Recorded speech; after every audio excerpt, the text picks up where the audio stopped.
amigos, ¿qué tal? Soy José Alberto y voy a presentarles la sección de personajes. En esta sección vamos a estar viendo más detalladamente acerca de la vida y las acciones de los personajes que participan en las historias bíblicas, pero no desde un punto de vista meramente biográfico, sino enfocándonos en las lecciones prácticas que podemos resaltar del breve relato de estos hombres y mujeres que vivieron en la antigüedad.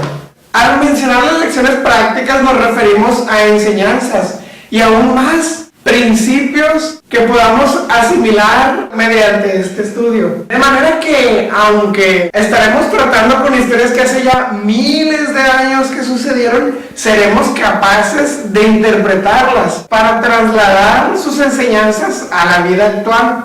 Todo esto con el fin de prepararnos para no cometer los errores del pasado y mejor aún, adquirir los principios de quienes alcanzaron el éxito.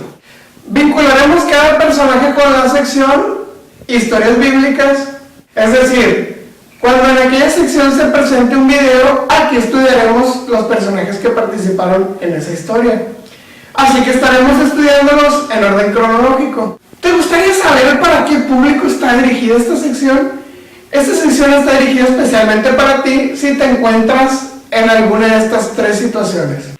Si tú crees que algunos personajes bíblicos fueron demasiado santos como para lograr los éxitos que ellos alcanzaron y que nunca serías como ellos, entonces tú estás invitado a esta sección. Y si tú crees que todos ellos vivieron una época tan lejana y distinta y nunca harías las mismas acciones que ellos realizaron, entonces no te pierdas ni uno solo de nuestros videos. Y si crees que algunos otros fueron demasiado malvados o ingenuos y que nunca caerías en los mismos errores que ellos cometieron, entonces tú también deberías de ver esta sección. Para finalizar te haré una pregunta.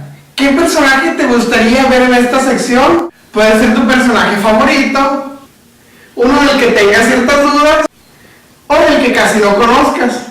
Déjanos tu comentario aquí abajo y nos vemos hasta el próximo video.